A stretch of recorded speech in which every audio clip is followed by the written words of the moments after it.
Welcome back to the show. I'm Katie Richardson. This is What's Working Now. We have a special guest today. He's smart, he's talented, he's creative, he's ambitious and driven. He's Truman Richardson, my 17-year-old son. Truman, welcome to the show. Thank you. Thank you for having me. I'm excited. We're going to have some fun. So before we hopped on, you asked the question, Mom, what are we going to talk about? And I said, talk about being a senior, homeschooling, living in Puerto Rico, surfing, working for a software startup.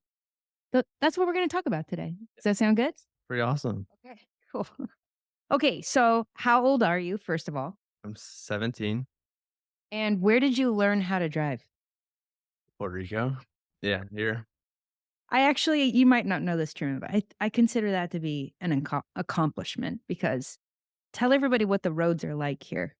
Yeah, it's pretty different. It's pretty bumpy. All the drivers aren't too good, so you're getting cut off and they're swerving kind of. So it's a little tricky. Yeah. And you're a very alert driver. Do you remember? So Truman came with me. I was speaking for a client at his event in Las Vegas. I brought Truman with me.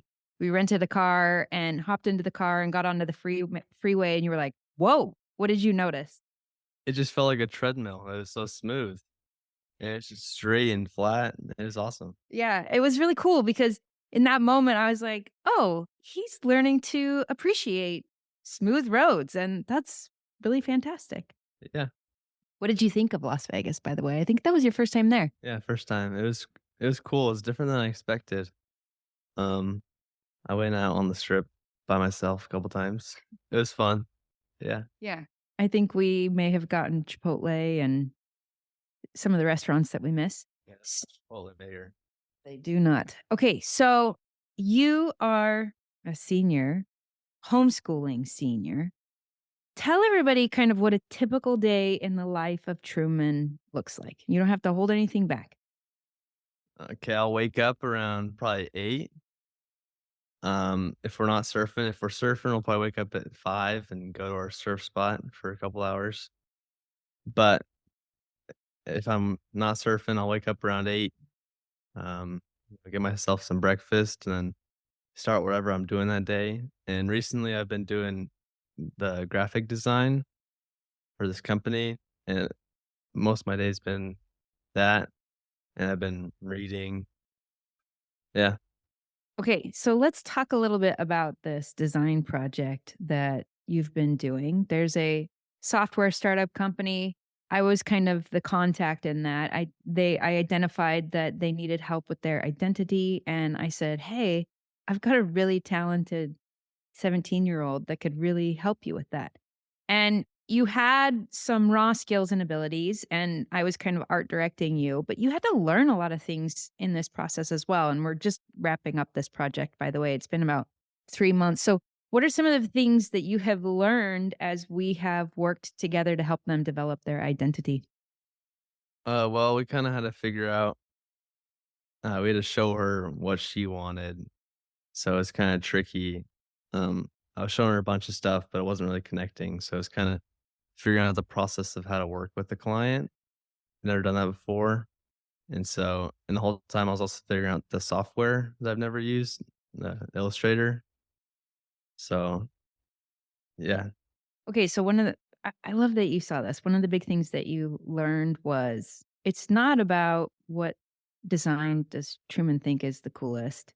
It was about what does the client want. And sometimes, and this is as a designer myself, this is the tricky part, helping the client get clear on exactly what they want. That was a process. Like, how many presentations did we have to do before you felt like the client could clearly articulate what they wanted? I think it was like four rounds, Yeah. but we got dialed in and yeah. Yeah. So you had worked really, really hard. So the first round of concepts, you had worked really hard. You had literally come up with hundreds of ideas, Truman. And Truman's got lots of really good ideas. So you had hundreds of really, really good ideas. You had to choose five of them or so. I think we showed her way more than that, but we showed them in a presentation these different concepts, and I think we got a very unexpected response after round 1. So, what was the client's feedback after round 1?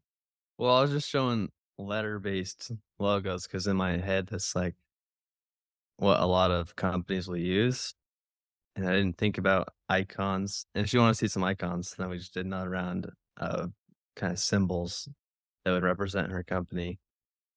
Yeah. Yeah. And she had kind of this loose and vague definition of what she wanted, which was something that was clean, modern, minimal. I think she didn't want it to feel masculine or feminine. It needed to kind of be attractive to both. And those are all really general descriptions. And so it took multiple presentations, multiple iterations, many conversations with the client before the client was really, really clear on exactly what they wanted. And I don't know if you remember that moment. It was like the third or fourth presentation when they were repeating back exactly what they wanted. I was like, Truman, we did it. Like, that's what you have to do in that process, is really help them decide what it is that they want. So, what else did you learn? I mean, one of the things that you had to do was not just come up with ideas, but you had to then present or pitch your ideas to the client. What are some things that you learned as we went through these presentations? You gotta be able to, like, tell a story of how it, fits what they're trying to achieve with their company, and it's yeah, I don't know. In the beginning, it was kinda hard for you because you were like, "Mom, I feel like I'm just making something up because I wasn't thinking that when I was designing it, because I was trying to." As you would come up with all of these different ideas and concepts, I would then sit down and say, "Okay, how does this relate to the client and the story that they're trying to tell, and how does it communicate it?" And so as we were practicing that, you were you were like giggly. You're like, "Mom, that sounds so fake, and it's not what I was thinking." And what's really cool is for you, the story and the communication is really intuitive and it's natural and it's more feeling based than it is word based. And so, but as your mother and as the art director, it was really cool to watch over the 4 different presentations. You started to develop this ability to tell the story behind the concepts. And it was really cool because the 4th presentation, you led that whole thing and did a very effective job of taking all of the information that the client had given us and then kind of showing her in these different concepts how each of these different concepts in different ways was representative of the story that she wanted to tell. So I saw huge growth and progress. Anything else that you learned in this process? Um, You learned Illustrator. yeah, I learned Illustrator, so if I were to ever do something like this again, I think it would definitely take less time because the whole time I was learning how to, yeah, work with the client, how to use Illustrator, yeah, how to give them what they want. So, I think if I did it again, I'd do a better, quicker job, but yeah. Yeah. And that's the case for everything. I, in college, did a lot of woodworking, and it took me all semester to build this really big, massive dresser. And I was hand planing all the boards of wood, and I was, using fancy joints like, I can't even remember what they're called, dovetail joints, butt joints. And, it took me all semester, and then I remember at the end thinking, "Man, this took so long, and I could probably make this exact same dresser in less than 2 weeks now, knowing everything that I know." And that's the value of projects like this is, yes, it's super cool that you got to design this logo, and this software company now has a really cool representation of their story, and you learned a ton. So, like, this is one of the components of homeschooling for Truman Richardson in Puerto Rico. Now, we should also acknowledge the fact that if you were in high school, you would be a senior in high school. Do you feel like, and you can be honest with me here, do you feel like you're missing out on something? Sometimes, yeah, I do feel like I'm missing out on the senior high school experience, but at the same time, I'm happy here. I know I'm having fun. I have friends here I hang out with. It's different. They're totally different. They're not the same thing. Yeah. So you can't have both, I guess. Well, I mean, you kind of get to experience some of that a little bit. You have a lot of friends that are about an hour north of here, and you frequently hang out with them on the weekends. Some of them go to high school, some of them are also homeschooling, and so it's cool that you get to experience both. These are friends that you primarily have met through church, and you go up and hang out with them and get to do some of the high school things, right? Yeah, yeah, exactly. Yeah. So Truman is from a really young age. I noticed he was very physically coordinated and he taught himself how to do all kinds of tricks on the trampoline and on the ground, round off, back handspring, back tucks, foals. You were doing foals on the ground at like 10, right? Yeah. And then like double foals. And I don't even know what else to call them. You were just twisting and flipping so many times. I was like, I don't even know what that's called. And so you've taken that to the ocean. And you said something to me the other day. I was saying, "What is it you like about surfing?" Do you remember what you said? I think you were being silly, but I thought it was I was so kinda good. messing around, but I was like, you're just harnessing the water that's traveled from thousands of miles away, and then you just ride it for, like, 10 seconds, and then you're off of it. Yeah. Which again, like I know you were being kind of funny because we were having at dinner. Do we s does anybody have their phone out at dinner, Truman? Tell people what dinner's like in the Richardson household.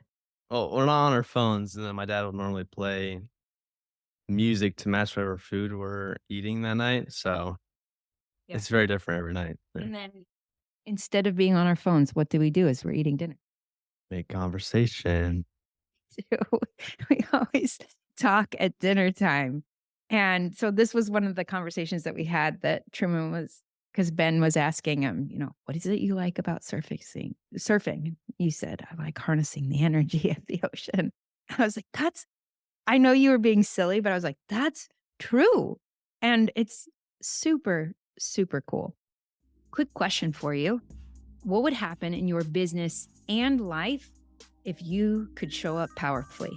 As a coach to high performing entrepreneurs, I help intelligent people like you do just that. If you want to be inspired by people who are getting more done in 90 days than most people do all year, I'm going to invite you to go check out my case studies. The website is now.katierichardsson.com/case study. And the cool thing is, we've got so many case studies there. You can find an entrepreneur who's just like you. I've also got a link for you down in the show notes. Okay, back to the show. Okay, so no phones at the dinner table. What are some things that people might be surprised to learn about the Richardson family? What are some other things that maybe we do differently here? Hmm. At dinner? Or Anything. I guess we do a lot of stuff differently. Um,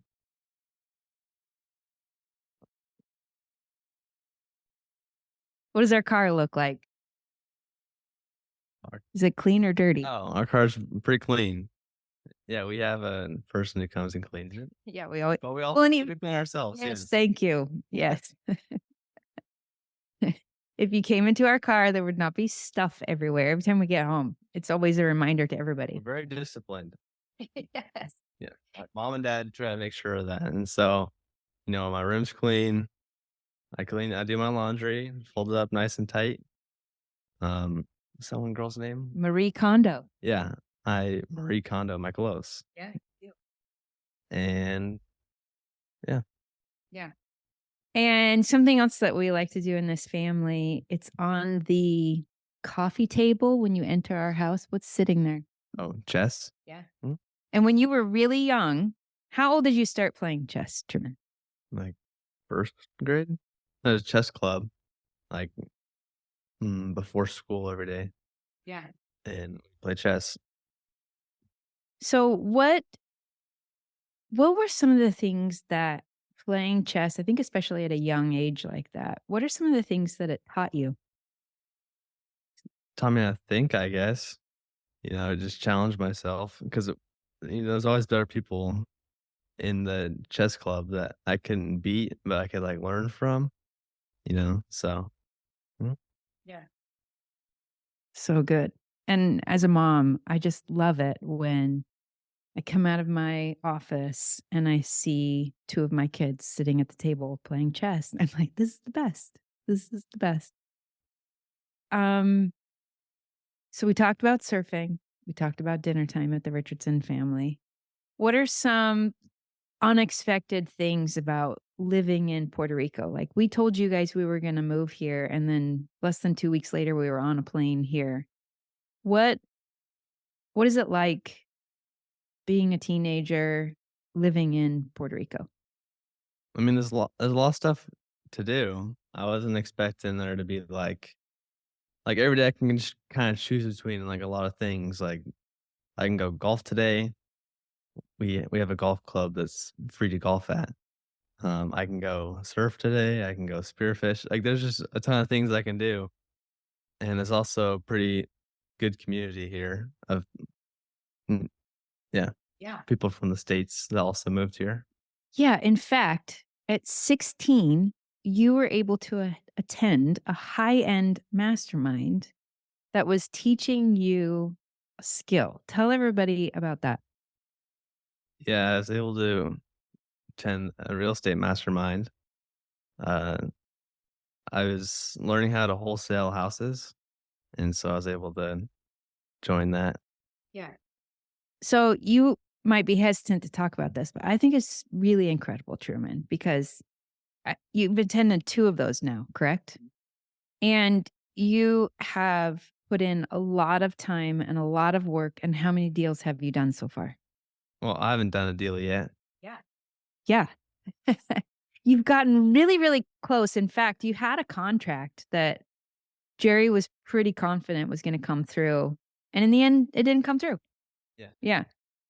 So, even though you haven't made tens of thousands of dollars in real estate yet, what have you learned from the mastermind and even just this process of calling strangers and making offers? Like, Truman, it seriously is so cool. At like 16, 17 years old, you were doing this. What are some of the things that you learned in that experience? Well, I learned how to talk to people on phones, how to accept the rejection, because when you're, trying to wholesale a house, you're gonna get, like, 100, 200 no's before you get a yes, so it's all about just calling even though you don't want to, and if they say no, it's alright, and you just move on, so Yeah. I think this experience of stepping outside your comfort zone, getting on the phone with strangers, which I don't know if you know this about your mom, but I couldn't talk on the phone to anybody when I was a kid. Like, not even my siblings. I've come a long way. And so the fact that you're getting to experience those things at such a young age and even experiencing rejection and then seeing your own resilience, I think is such a valuable lesson. Do you think you've given up on real estate or do you think you'll continue to pursue it at some point in your life? I think I'll pursue it at some point in my life. Yeah. I mean, I have all the skills, all the knowledge. I mean, it's just a numbers game, and so Yeah. And you've been super committed to it. And I watched you sit at your desk for hours, calling strangers, talking to real estate agents, making offers. And again, it's super impressive, really cool. it's the whole process of gaining those, people you're talking to, gaining all the leads.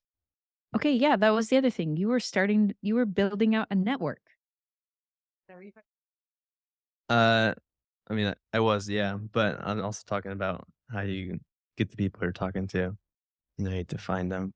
That's the whole thing about it. Yeah. Yeah. So cool. Okay, so you're 17. You still have your whole life ahead of you. At this point in your life, what is it you think you want to pursue in the next, I don't know, couple years, several years? What's your plan? Man, I don't know. I, I'm going on a mission this later this year, so I'm putting in my papers. It's a 2-year long mission for the church. So, I mean, I guess during those 2 years, I'm not gonna be working, but But you will be working very hard. working really hard, but I won't be working for money. Yeah. Yeah. And then beyond that, as far as like a profession or a career or skills, talents, and abilities that you want to develop? What do you see for yourself? Like when I was your age, I thought I wanted to be a chef or a chemist. Turns out when you're a parent, you're all of those things. What is it you think you see yourself pursuing? You have multiple skill sets.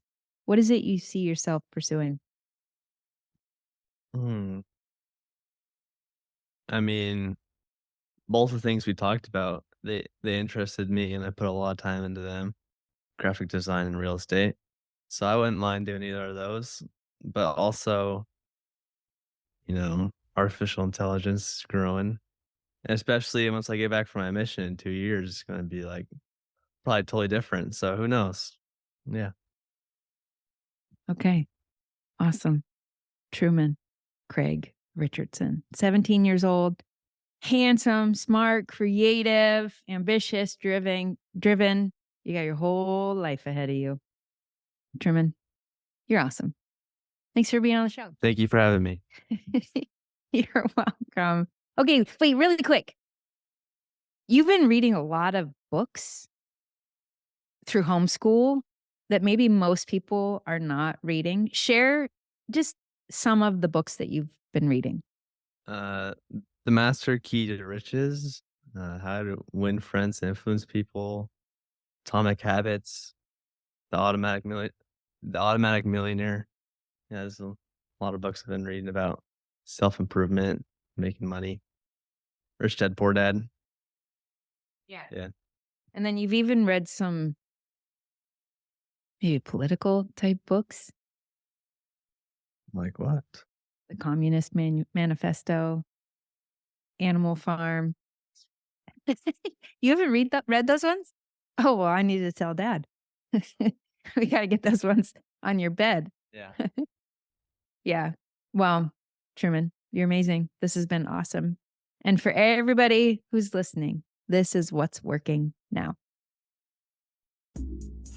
Thanks for listening to the What's Working Now podcast. If you found today's episode to be interesting, be sure to share this with a friend. And if you are looking to level up your organization as a CEO, I'm going to invite you to join the Now newsletter. This is a weekly newsletter. I send it out on Fridays. I tell personal stories, talk about what it's like to build a significant business while raising a family, homeschooling kids. And I even share case studies, very timely, relevant situations where I go into detail how I am helping entrepreneurs navigate, lead, and build incredible organizations. You can get all of that behind the scenes information and more inside the Now newsletter. I've got a link to it right now in the show notes, and I will see you in the next episode.